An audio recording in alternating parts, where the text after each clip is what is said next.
A continuación, daremos inicio a la plática sobre efecto y tolerancia de bioinositol contra metformina en pacientes con síndrome de ovario poliquístico.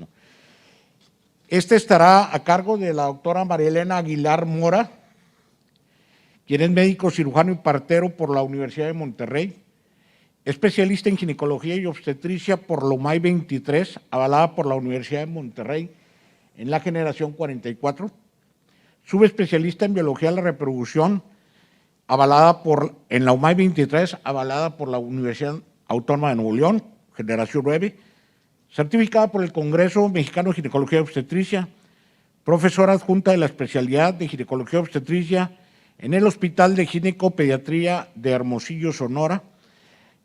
La doctora nos hará el favor de hacer dicha presentación, la cual tuve ya la oportunidad de revisar un artículo que publicaron el año pasado sobre esto.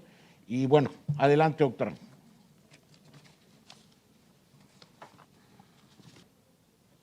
Hola, buenos días y muchísimas gracias a todos por asistir y por invitarme el día de hoy a esta celebración de este hospital que ha sido como mi casa, al que llegué desde estudiante, interna, la residencia de ginecología y la subespecialidad de biología de la reproducción.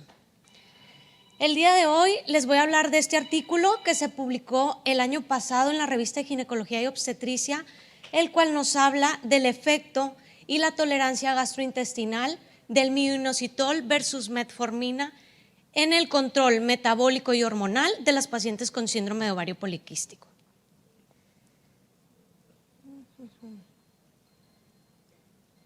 Bueno, como introducción, pues es importante recordar de lo mismo que estábamos hablando ahorita con el doctor de la Yata, pues que el ovario poliquístico es la patología endocrina más común en las pacientes en edad reproductiva.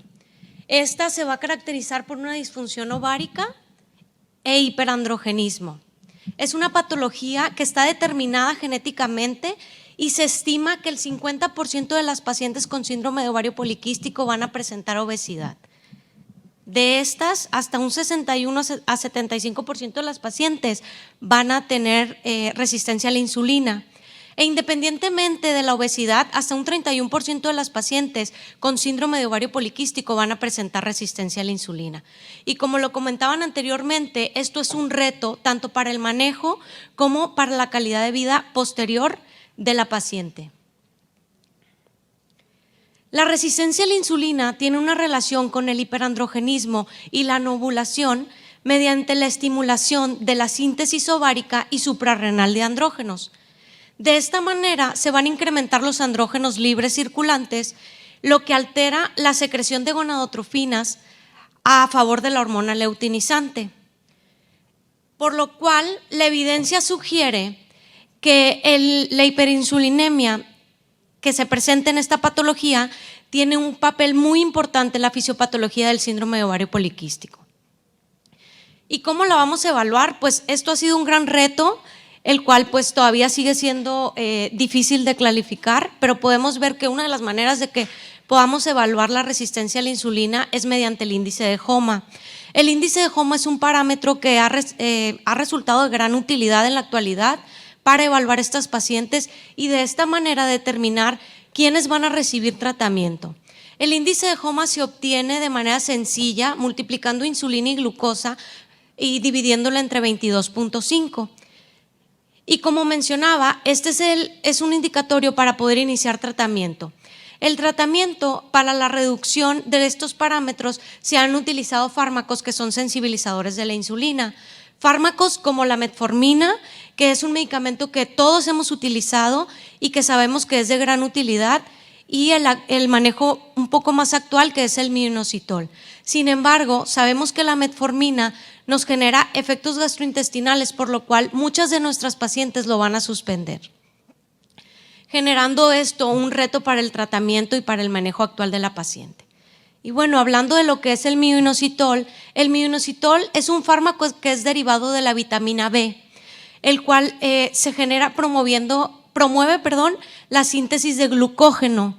Esto genera la conversión de glucosa a glucógeno intracelular, disminuyendo de esta manera lo que es la glucosa y la insulina plasmática. A su vez, el ovario regula la síntesis de insulina inducida por los andrógenos, regulando de esta manera controlado no aleatorizado versus activo de referencia. Se realizó en nuestro hospital, en la UMAE 23, en el Departamento de Biología de la Reproducción, y se realizó de agosto del 2019 a octubre del 2019 en pacientes con resistencia a la insulina asociado a síndrome de ovario poliquístico e infertilidad. Tomamos como criterios de inclusión a pacientes que presentaran resistencia a la insulina, ovario poliquístico e la infertilidad asociada a la ovulación. Pacientes entre 20 y 38 años, a su vez con un índice de masa corporal menor o igual a 30 y un índice de HOMA mayor o igual a 2.5.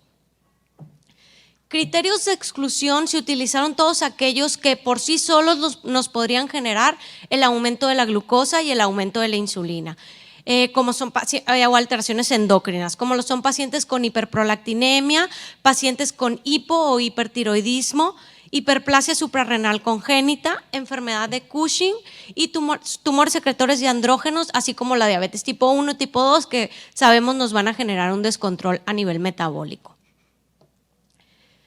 Respecto a la definición operativa, el síndrome de ovario poliquístico se definió mediante los criterios de Rotterdam y se incluyeron los 4 fenotipos. La resistencia a la insulina debería de ser una resistencia a la insulina no tratada previamente con un índice de HOMA mayor o igual a 2.5. Y se definió infertilidad a 6 meses de búsqueda de embarazo con relaciones sexuales regulares, sin método de planificación familiar, con diagnóstico de síndrome de ovario poliquístico. En el análisis estadístico, para las variables categóricas, utilizamos lo que es el riesgo relativo con un intervalo de confianza del 95%. La chi cuadrada de Pearson para frecuencias, y para las variables cualitativas utilizamos TED Student o Udemy at Whitney, y se realizó en SPS versión 21 para Mac. Y bueno, hablando un poco de lo que fueron los resultados de nuestro estudio, este estudio tuvieron un total de 83 pacientes, de las cuales 33 pacientes estuvieron en el grupo del minoxidil con dosis de 600 miligramos cada 12 horas por 12 semanas, y 50 pacientes en el grupo de la metformina con dosis de 850 miligramos cada 12 horas, igual por 12 semanas. Entonces estudiaron un total de 75 pacientes, las cuales concluyeron el estudio. En esta primera tabla podemos ver cuáles fueron las causas de abandono del estudio, y podemos ver aquí que en el caso del minoxidil hubo 3 pacientes que abandonaron el estudio. De estas, una de ellas fue por COVID, ya que en este momento nos encontrábamos en el pico de la pandemia, y 2 de estas por motivos personales. En el caso de la metformina, 5 pacientes abandonaron el estudio, y de estas 5 fueron por síntomas gastrointestinales. En la siguiente tabla, en esta tabla yo sé que vienen muchos números, pero esta es la tabla inicial en la cual evaluamos los parámetros basales de las pacientes. Todos estos obtenidos del expediente clínico, y estos fueron las variables que estudiamos, como edad, índice de masa corporal, glucosa, insulina, FSH, LH, estradiol, su perfil hormonal y el perfil androgénico completo. Se evaluaron en este estudio tanto de forma inicial como posterior a las 12 semanas. Y como pueden ver en esta tabla, pues ambos grupos fueron homogéneos y comparables de forma inicial. Y la siguiente tabla, pues básicamente es la tabla más importante del estudio, porque en esta tabla podemos ver la comparación de forma basal y 12 semanas posteriores al inicio del tratamiento. Entonces, en la primera hilera vemos lo que son las basales, que son las que les mostré con anterioridad, y posteriormente vemos las evaluadas 12 semanas posteriores. En estas podemos ver que, bueno, se las voy a resumir en la siguiente porque aquí hay muchos números. pero podemos ver que el índice de HOMA disminuyó 1.49 en promedio con el minoxidil en comparación con metformina, que sí hubo una disminución, pero esta fue de 0.42. Y podemos ver que el valor fue altamente significativo. Aquí se los puse como un resumen en el cual podemos ver las diferencias que hubo entre los grupos y de esta manera, pues como se dan cuenta, los valores fueron altamente significativos y sí hubo una diferencia que era algo que nosotros sabíamos, que tanto la metformina como el minoxidil nos iba a generar pues una ayuda o beneficiar en los ambos parámetros, pero qué tanto beneficiaba el minoxidil, y pues nos dimos cuenta que el beneficio fue mucho mayor. De esta manera, bueno, aquí lo vemos graficado, los valores que se obtuvieron, tanto en índice de masa corporal, insulina, glucosa, el índice de HOMA, que pues tiene relación con estos dos. En la FSH hubo un ligero aumento, sin embargo, no tuvo significancia estadística. Y en el resto de los parámetros, pues también vimos una disminución mucho más importante en el grupo de minoxidil. Y bueno, como discusión, los datos de este estudio muestran que las pacientes estudiadas en el grupo de minoxidil mejoró 2 veces más el índice de HOMA comparado con las pacientes con metformina al cabo de 12 semanas de tratamiento. Estos datos clínicos coinciden con lo estudiado en la bibliografía demostrado previamente. Sin embargo, la bibliografía nos demostraba el uso de minoxidil en polvo con una dosis de 2.000 miligramos y con el manejo que utilizamos en este estudio fue en cápsulas con una dosis de 1.200 miligramos. Entonces, sí nos demuestra una bioequivalencia a la dosis de polvo con la dosis de pues vía oral, ¿no? En cápsula.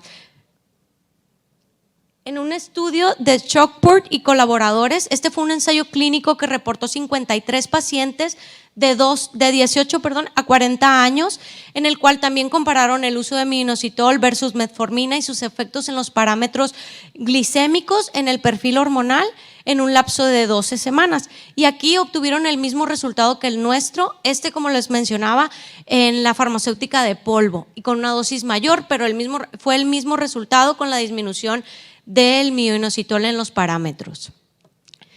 Sin embargo, la fortaleza de nuestro estudio pues es que se realizó en una mayor cantidad de pacientes porque tuvimos un total de 73 pacientes. Fue un grupo más homogéneo de mexicanas con síndrome de ovario poliquístico y a su vez resistencia a la insulina, lo cual nos permitió darles las cápsulas y administrar dosis menores para obtener resultados muy similares. Y bueno, como conclusión, este es el primer estudio que evalúa el uso del minoxidil en cápsulas a dosis 3 veces menores de las que se estaban utilizando en el mercado, demostrando una mejoría del índice de HOMA, reconociendo como parámetro metabólico más importante en la actualidad, que como comentábamos, pues a lo mejor es difícil diagnosticarlo, pero esto es un parámetro que nos va a ayudar a hacerlo. Entonces, nos permite diagnosticar, manejar la resistencia a la insulina, además de tener una mejora en los parámetros clínicos y bioquímicos que también son muy importantes en este diagnóstico.